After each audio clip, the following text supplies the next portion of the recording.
I want to talk about the individual and cultural meanings of addiction, because I say something that it's very, very hard for human beings, often I think, to grasp. People have a hard time imagining that how they think about something as an individual impacts the reality of that thing. Some people, they think that's like mysticism. Robin Room's a person who calls me a radical social constructivist. Because it can go that direction if taken too far. It can go in the direction of of Tony Robbins or whatever, someone who Right. thinks that you can think anything into existence. Yes. And, some pie in the sky preachers do that absolutely. Right. And one irony to me is that sells in America. That pie in the sky, here we come, can make your reality different. At the same time, alongside of drugism and the recovery movement, which says, oh, drugs make you do everything and you can never stop being an addict. It's this split mind in America. And so at the individual level, and then at a cultural level, that's even harder for people to grasp, which is the cultural meanings, the way people think about something in the culture impacts the way people behave in regard to that thing in the here and now. So I just want to talk a little bit about the non-Tony Robbins version of that. Ironically, I met Tony Robbins in Vancouver with Alan Marlatt. What a strange thing that was. And he took us for a meditation session, and Tony Robbins kicked me out of the room because he felt I wasn't sufficiently attentive. And after I left, somebody said, Alan stood up and really rammed him out. Alan Marlatt, because we were having a big addiction conference. And Alan said, what makes you think that you can commandeer all of our time and sit us in a room to sell your new version of meditation, which involved him and his wife putting their hands on your head? Right. So was that in your memoir? Yes. Yeah. Okay. I knew that story. So in 1970s, Alan Marlatt did a study. It's called the Think Drink Study. And, I'll break it down. He took a bunch of gamma alcoholics, lost control alcoholics, and he gave them heavily flavored drinks that either contained alcohol or didn't contain alcohol.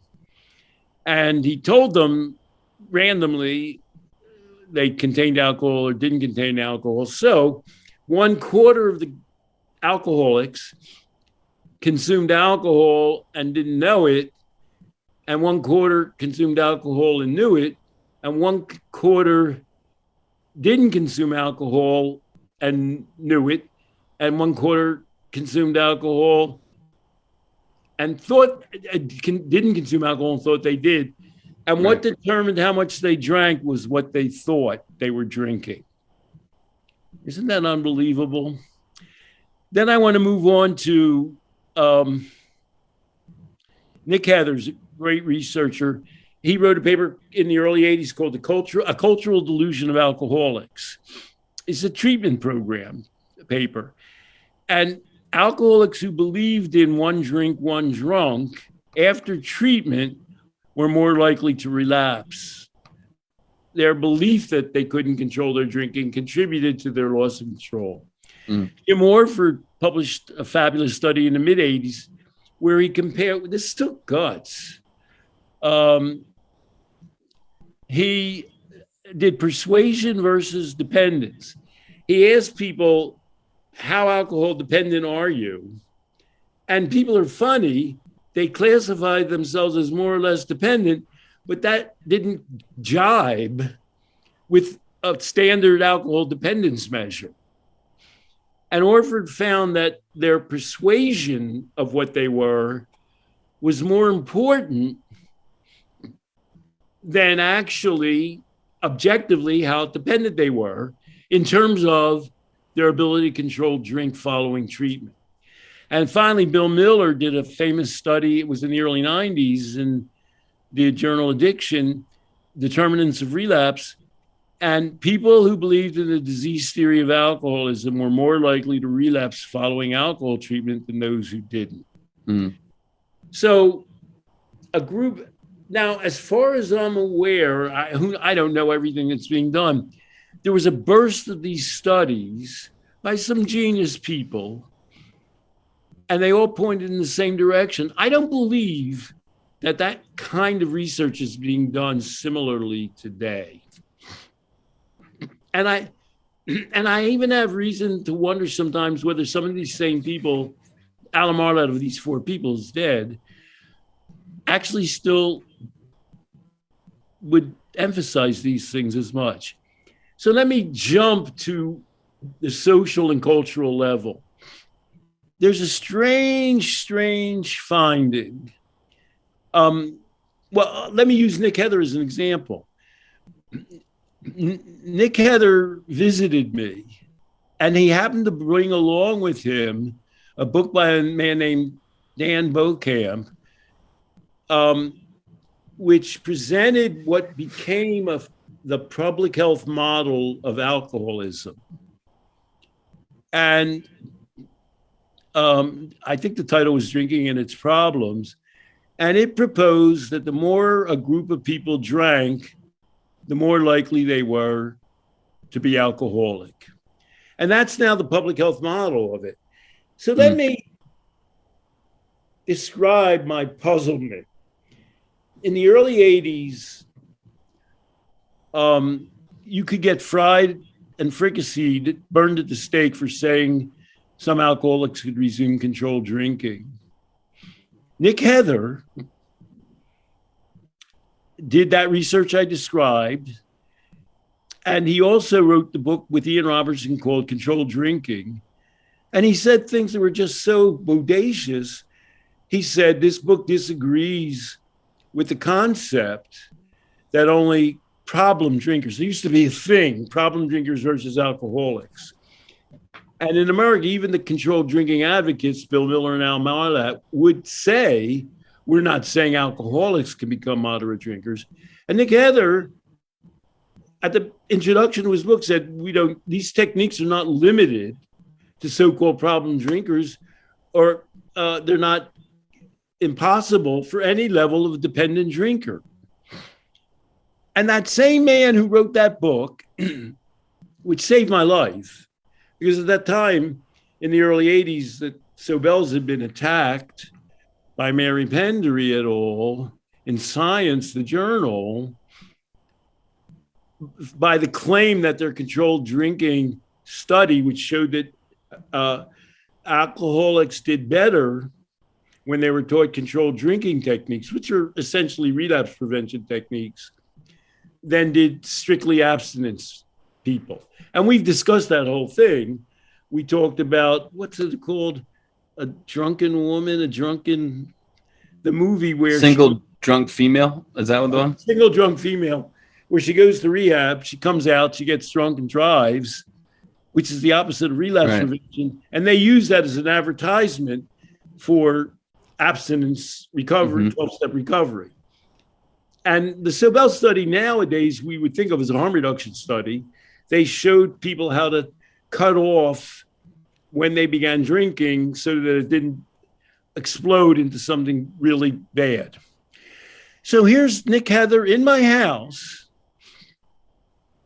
having written Controlled Drinking with the Beaucamp book, presenting the idea that the more you, and a person who said a cultural delusion, believing that you can't, that once having been a problem drinker, you can never stop that, made it more likely that you would behave that way, presented me with a book that he was very high on, which said, well, the more people drink, the more likely they are to become alcoholic. It's a straightforward, boom, progression. Whew. So now let's go back to Robin Room, who I mentioned, I think, who called me a radical constructivist. And I wrote a piece that actually won the Keller Award, but it's hard to believe, for the Journal of Studies in Alcohol, which was the limitations of control of supply and consumption models for alcoholism and addiction, which argued the exact opposite from what Heather had said, that addiction was not a straightforward function of consumption. And Robin Room often wrote responses when I wrote things. And Robin Room, who thinks I'm a radical constructivist, said, dependence and addiction is simply another word for consuming something at a high enough level for a sufficient period of time. Just declared that. So let's move forward a decade or so. There are cultural differences in drinking, but the problem with cultural differences in drinking for many years were it was solely in the realm of anthropology. So people would say, oh, I went to Scandinavia, I saw a lot of alcoholics, and when you go to Rome or Florence or Spain, you never see anybody drunk in the street. And these research-minded people, like Robin Room would say, well, you know, maybe you're hanging around the wrong places. You're right. That's not a research project. Maybe they're going home and getting drunk. And so they formed the European Comparative Alcohol Study. And the first thing they found out was that there's a gradient of drinking going north to south in Europe, where northern countries drink less, Middle European countries drink middling amounts, Southern European countries drink the most. And they measured drinking problems in those countries. And the most severe measure was something called alcohol-related mortality. People that were judged to have died, you can imagine this was quite a considerable research project, due to alcohol consumption, either for an accident or cirrhosis or related things. In Northern Europe versus Southern Europe, there were 18 deaths per 100,000 for men and 3 deaths per man per 100,000. For women, there were 3 deaths per 100,000 for women in Northern Europe and 0.5 for women. There were 6 times the level of alcohol-related mortality in the countries that drank less compared to the countries that drank more. So Robin Room's accusation that that was all a bunch of twiddlywad, his calling me a radical social constructivist, now had to deal with the fact that in the countries that drank more, they had less alcohol-related deaths. And to this moment, if you present that to people, it's baffling to them. I think if you presented, and Robin Room would, if you presented to Robin Room, he would be baffled by it. How do people who drink more have less drinking problems up to and including death than people who drink less? How do people with more experience with anything have a better handle than less experienced people? That's a really good point. One thing that differentiates them is in wine cultures, they start drinking wine early. Considered normal, they're trained to drink wine. They drink it with if you go to Italy, the town square has the Catholic church, and right across from it has a cafe. And people go to church with their families and their kids and the parents and the grandparents. Then they go across to a cafe at 11 in the morning and they have wine with their breakfast or their what we would call their brunch. It's considered a normal part of human experience. So one of the contributors to the ECAS volume is a man named Alaman Alamani. Is that a great name or what? Who's lives in Florence, Italy. In the northern countries, alcohol is described as a psychotropic agent. It has to do with the issue of control and its opposite, discontrol of transgression. In other words, you sort of learn when you get drunk that that's an explanation, an excuse for things. In the southern countries, alcoholic beverages, mainly wine, are drunk for their taste and smell and are perceived as intimately related to food, as an integral part of meals and family life. So drinking is not connected to control, disinhibition, acting out like in a fraternity kind of a behavior. In other words, you don't get a free pass to break rules because you've become intoxicated. Same rules apply.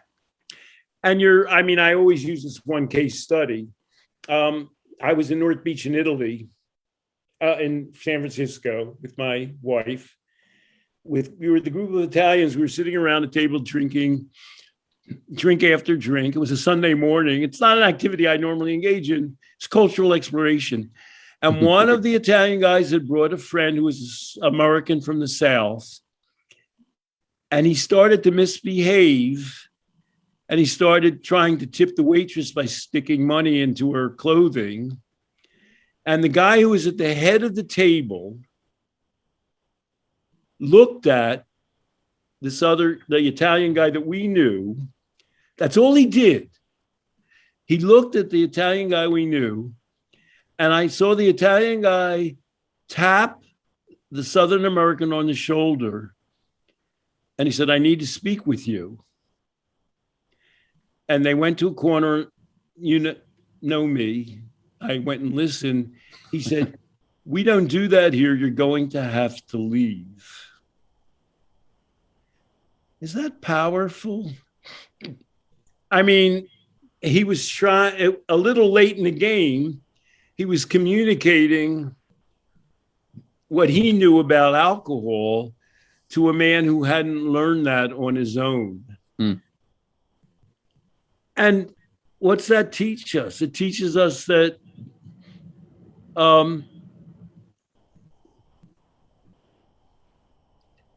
teaching people, and which gets back, doesn't it get back to the Orford, Miller, Heather, and Marlatt studies? Yes. The belief that alcohol doesn't obviate or direct your behavior is a critical variable both for how you behave and how you respond to treatment on the one hand,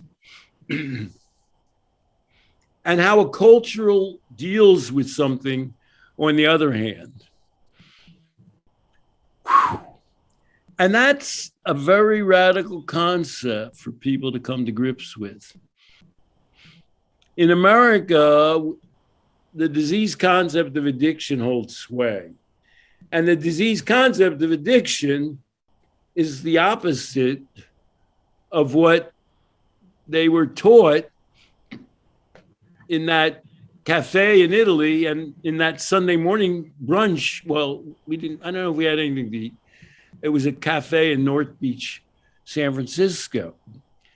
And you're taught that you had control over your alcohol consumption and your behavior. In America, large segments of the population are taught the opposite of that. Not all. Well, first of all, they're Italian Americans. George Valiant, who is a board member of AA and a great advocate for the disease theory and the natural history of alcoholism, studied drinking over the course of lives of Italian Americans and Irish Americans who lived in the same North Beach, Boston area. And the Irish men, they were all men, over the course of their lives, the study went for 50 years, were 3.5 more times likely to become alcohol dependent than the Italian men, A. And B, they were far more likely to completely abstain in response to that, where the Italian men were more likely to moderate their drinking. So those people lived in the same place, although they came from different cultures, probably just first generation. Their parents came from Italian versus Irish culture, possibly the old country. And so in America, we have a lot of different cultures. And the way I characterize, and Bruce Alexander, I think, does too, the way of thinking about drugs and alcohol as all or nothing is temperance. And temperance is alcohol and other substances are evil, and they control your behavior. The paper where I reviewed the ECAS studies at Alamani's quote is Addiction Research and Theory, and it's called The Temperance Point of View, Alcohol is Evil. And those are really deeply inbred. I mean, the best answer someone might give to, well, let's not teach people that drinking is okay. The best answer someone might give is, you're not going to make somebody from an Irish culture into an Italian culture. That's not how it's done, although it happens all the time. In America, we have that melding pots concept. And going back to Robin Room was part of a group, the American Drinking Man. They did the first surveys of drinking of general populations, Don Cahalan and Robin Room. And the main thing they found two major findings. How people drink was based on their cultural background, A, but even more powerful was their drinking companions and social group now. So if you took a step back, I mean, the danger is somebody would say, the problem with your theory, Stanton, is any idiot could come up with them. They're so commonsensical. People tend to drink like the people they hang out with and drink with. That's an amazing finding. Well, it's a sort of a non-disease finding.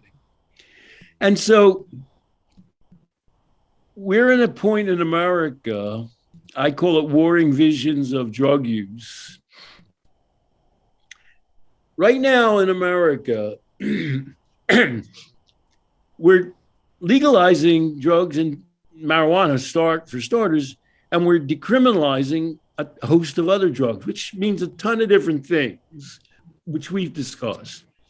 Is decriminalization, and I'm going to get into it a little more, does that mean, we'll take people who use drugs and put them in treatment? Or does it mean, well, no matter what drug they take, if they're not selling it or committing other crimes, that's not our business. And that's a little bit Carl Hart's point of view, drug use for grownups. So we're doing that at the same time that we're in a period of deeply anti-alcohol feelings. So we're liberalizing marijuana and potentially cocaine and meth, possibly, at the same time that if you read MedPage, they'll say the effects of drinking alcohol, and all they list are negative effects. Hurt your brain. They actually say it can cause heart disease. Acute drinking can cause a heart attack, but alcohol is known to reduce heart disease and atherosclerosis. And people who drink alcohol live longer, but you're only allowed to say negative things about alcohol. So we're in a place like in a seesaw where we seem to be going down in alarmism about drugs, although maybe we're not, and going up in alarmism about drinking alcohol. And what you might say about that is, well, that's the warring views of America. We just have different outlooks. On the one hand, there's going to be, and on the one hand, it's sort of like we have this underlying temperance thing which means that we're going to always be giving something and taking something away. Mm. And on the other hand, it suggests that when we have we've just started the first drug consumption site in the United States in New York City. And it's been decades coming. It's commonplace. You and I interviewed a guy in Germany. And in America, the argument is you can't let people take drugs. That's bad. And there'll never stop being a fight about that in America. It's like abortion. You can't say, well, fewer people die by far in drug consumption sites, and we have a death epidemic of over 100,000 a year, and nobody dies in the country. That's not what the debate's about. The debate's about a worldview of drugs and alcohol. In the spirit of always the treadmill of always taking something away and giving something back, like you say, we demonize alcohol, but we want to legalize marijuana. There's going to be infighting too inside of that safe, what do they call it now? Drug consumption site. People are going to argue that, of course, people should be allowed to take the drugs that they seek, but they're going to say that for reasons that don't help their case. I already know people who are saying people should be able to take the drugs they seek. They're already taking them. We need to treat them with compassion. And plus, inside this thing is we can get them treatment. So it continues to spin. And I've made a typology. Thanks for bringing that up. And you live in, you're like an experiment. You live in Burlington, Vermont. As I might point out to people, there's only one socialist governor, senator in the United States Senate, and his name's Bernie Sanders, and he's from Vermont. And he used to actually be the mayor of Burlington. Burlington, Vermont had they don't have socialist senators and mayors in the United States. So there's one place that's going to say, hey, let's break this down and try and think about it. It's going to be Vermont, which isn't to say you're not going to have exactly the same fights, which you could talk about from your own involvement in the opioids council of your county. But by the way, Vermont is such. This is the essence of Vermont. I played music for Senator Leahy and Bernie Sanders, and there were a whole host of other politicians and their wives at this table at a restaurant, and I got to play with them in this little nice jazz kind of club. And when I tell people that, no one's even really surprised. Not because I would play for something like that, but because, those people are all around. I'm not surprised you played for the more amazing casual spot. The U.S. attorney in Vermont, you get together with her from time to time. Do I have that? No, right? Not U.S. attorney, state's attorney. But yeah, I know her pretty well. Yeah. And you discuss what we talk about. You discuss with her. Yeah, and she's actually receptive. So who knows? Between that and drug consumption sites and everything else is a chasm. That's what we're saying. Could be. But you bring up another point that's critical. I come up with 5 different ways of thinking about drugs. It's kind of elaborate. One's called the Indigenous Cultural Way. And that's people that study, like anthropologists, cocaine and opium and wine, like we were just talking about in Italy. And they're controlled communally. Naturally, there really is no drinking age in Italy or Spain, because they bring their kids there and they just give them wine. Mm-hmm. And the way it's controlled is, it's controlled by the people there. Then there's the whole Psychedelic Revolution in America, that's another area where we're totally going in the loosening direction. They're writing bestsellers, and they're putting in grants about, psilocybin and everything for, curing depression. And it's now become, and, the bestseller was called Changing My Mind. He wasn't curing anything. He was just saying, it can be really beneficial to take a psychedelic. I'm a, senior citizen, and I just started thinking about all new things. So there's sort of the indigenous, let people do it. They know how to do it. there's the Psychedelic Revolution, then there's the temperance drug war thing. And that's like, no matter what happens in New York, Vermont, let alone Kansas and Oklahoma and Texas and Tennessee, there's going to be a bunch of Americans who say alcohol and drugs can't be controlled. We should make it as hard as possible for people to use them.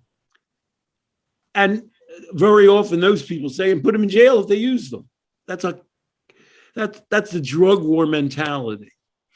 Then what you brought up, thank you, is the medical public health model, which says, well, people drink and take opioids, but it's unhealthy and it spurs disease, and we need to be medically alert to treat it all. And, I point out, sometimes to the discomfort of my drug policy reform colleagues, that has a lot in common with the drug war mentality, which is that alcohol and hard drugs, by which they mean, opioids, are uncontrollable potential demons that need to be controlled externally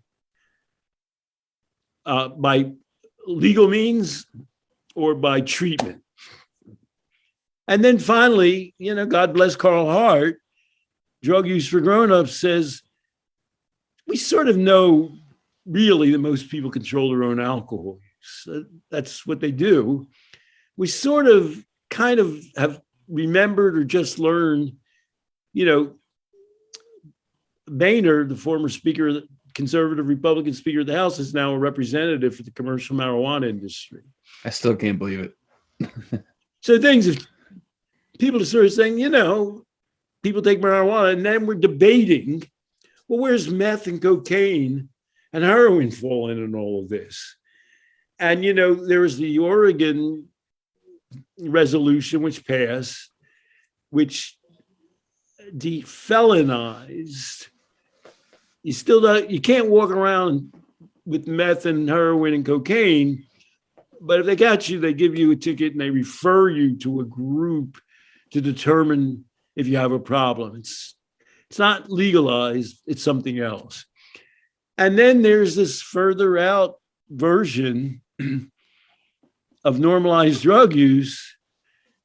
Carl Hart, among other things, is kind of a libertarian. It's sort of like, well, who gets to decide how you should use drugs? I mean, who made that up? You're allowed to drink alcohol if you're an adult. I mean, you have to be 21. But we sort of decided that was okay. And why is it that you can't do these other drugs? Who decided that? And so those are 5 American models of and approaches to psychoactive substances. But you take it a step further, and I'm with you on this bandwagon. That you'll take Carl Hart and then raise him one that let's be adults about this, and let's just be honest. Who made anybody God who says you can and can't put something in your body? And let's just be real about the fact that people can handle drugs if they can handle the rest of their lives. But another part of being honest about it is that people run into issues with this stuff. And every time they run into issues with drugs or anything else, it's worth it to create a space and a framework and a philosophy and an understanding about how to pull those people up, rooted in the adultness that Carl Hart talks about. The issue is how coercive to make that. Right. And, Ethan Nadelman has always been against drug courts, which sentences you to treatment. And the model that I think you and I endorse, and I think Ethan, is make available options for, and, of course, this is the great, Pat Dennings retired. Her vision of harm reduction psychotherapy is people come to you who have greater or lesser problems in a drug use relationship, and you help them address those drug problems. Right. So that's a thing. It's called harm reduction psychotherapy. It meets people where they're at. It's voluntary and initiated by the person. And the concept, again, it's a danger of being commonsensical. It's people don't want to have problems. People want to live good lives. If they're having problems with drugs and alcohol, and they believe that they can get help from you and make their lives better, they'll come and seek your help. It's crazy. So I guess my last bottom line in all of this is to ask the question, what are the prospects for improvement in how we approach drugs and alcohol? And people can say, well, harm reduction is really, it's a buzzword now, harm reduction. You and I, you weren't there. We had a meeting of the coaches in the Life Process program. And one of our group, Aaron Ferguson's very much in the mainstream for buprenorphine and, medication-assisted treatment. And at one point, maybe only 5 or 8 years ago, you wouldn't be allowed to submit a proposal to the NIDA that had harm reduction in it. Now you have to have harm reduction. Yeah. And so, there's change in the air. And the question is, the underlying issues are, which drugs does it apply to? To what extent is it voluntary? To what extent are you still involuntarily placed in treatment if you confess that you're using certain types of drugs? And to what extent is it considered, like other normal behaviors, something that people do? We haven't stopped them from doing it. We need to facilitate they do it in the least harmful way and allow them to do it if they're fine with it, and give them voluntary options when things are problematic for them. So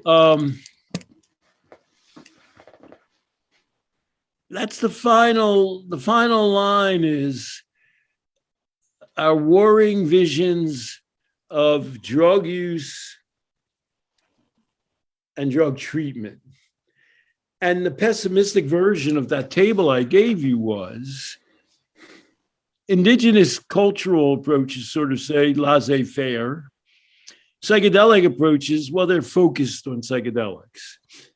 They don't have that much to say about cocaine and methamphetamines, although, Carl Hart accuses them of being exceptionalists and saying, oh, our drugs are good, your drugs are bad. Maybe they can broaden their point of view. The temperance drug war approach, the medical public health model, which is drugs are going to get you in trouble. It's called the National Institute on Drug Abuse. It's not called, and it's called the National Institute on Alcohol Abuse and Alcoholism, which is so Americana, isn't it? It's not like the National Institute on Drugs. And then you can say, well, we're checking out what leads people to use drugs in an unhealthy way and how to prevent that and what to do about it when it happens. And with alcohol, since the majority of Americans drink, you would think that they would have something like the National Institute on Alcohol, not the National Institute on Alcohol Abuse and Alcoholism. There's one commentator who said, it's as though we decided to teach people how to drive strictly by showing them films of car crashes. Yeah, that's well said. All we're allowed to do is study people who misuse the substances. Mm-hmm. That's the only thing we're allowed to discuss. Instead of, well, what are the people like who actually navigate that space in a successful manner? Well, and if you have any inkling that the studies that you mentioned at the top of the interview matter, where our interpretations of things and our beliefs about what we're doing matters, then that absolutely is an ass backwards way of thinking about and doing things. It puts people in only a pessimistic attitude about things like drugs and alcohol, no matter what. And my last worry is, if you've been, among other problems in America, they're rolling back abortion rights. And you might have thought, well, they passed Roe versus Wade said abortion was okay, but now it's not okay in large swaths of the country. How does that get reversed? How do you sort of think, well, we're in point A, we're at a new plateau, but then we're not. It's because it's reviewed in a moral way, and there are people who just think it's wrong and people who don't think it's wrong, and they'll never stop fighting about it. It's not something that we reach a cultural level. But at Ireland, which used to be a theocracy, had a public referendum that passed abortion rights by over 60%. So, Ireland used to be completely dominated by the Catholic Church. All Catholic, yeah. And now they're more laissez-faire, savoir-faire than America, where we're still going back and forth. Is there abortion or not abortion? And what my outlining of 5 different visions of drugs and alcohol suggests is, and the seesawing around alcohol and drugs and the resistance to drug use sites and the continuing existence even to injections, clean needle programs. The worry is that we'll never stop this constant infighting and this battle of visions of drug and alcohol use, which is bred into us. Remember that North Beach cafe where the guy had to say, that's not how we drink here. We don't use alcohol that way. I mean, he wasn't thinking about where the guy came from. He just sort of thought, well, you're with us, you have to drink like us. And maybe the guy would the next time. Maybe the guy would get them that message, the Robin Room message, you drink like the people around you. Because they sent him home like a bad schoolboy. And so this is the warring visions of drug and alcohol use. Will America ever really progress in how it approaches drugs, alcohol, and addiction?